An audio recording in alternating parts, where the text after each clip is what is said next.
তো দেখো আমরা এখন ঘাট থেকে চলে এসেছি। এখন আমরা বাড়ির দিকে যাচ্ছি মর্নিং ওয়াক করতে করতে।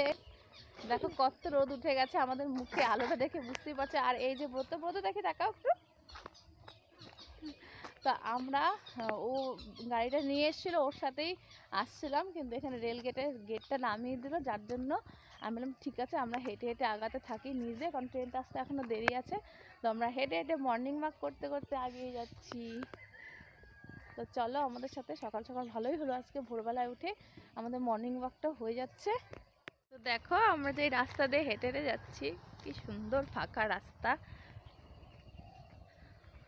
গ্রামের রাস্তা মানে সুন্দর, চারপাশে মাঠ ঘাট, দেখতে খুবই ভালো লাগে। আমি অনেকদিন পর পর আসি, ছোট থেকে তো এখানেই বড় হয়েছি, কিন্তু অনেকদিন পর পর আসলে খুবই ভালো লাগে। আর আমি নিজেদের বাড়ির জায়গা তো ভালো লাগে সবারই।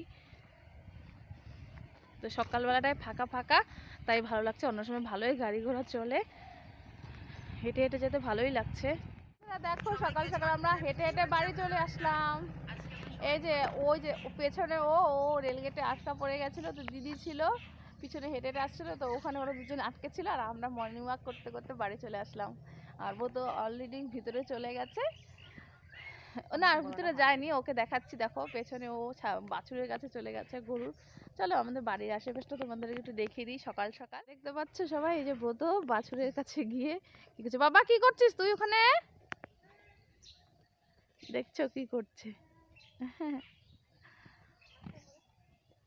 খুব বেশি রশি ছাড়াও, রশি ছাড়াও বাবা, রশি ছাড়াও, ছেড়ে দাও বাবা, লেগে যাবে। তো খুব বেশি টাইম হয়নি, মানে 6:30টার মতো তাও বাজে, কারণ অনেকটাই রোদ উঠে গেছে। আর এই দেখো ছাগল। তো চলো দেখতে থাকো। আর এই যে দিদিও ব্লগ বানাচ্ছে।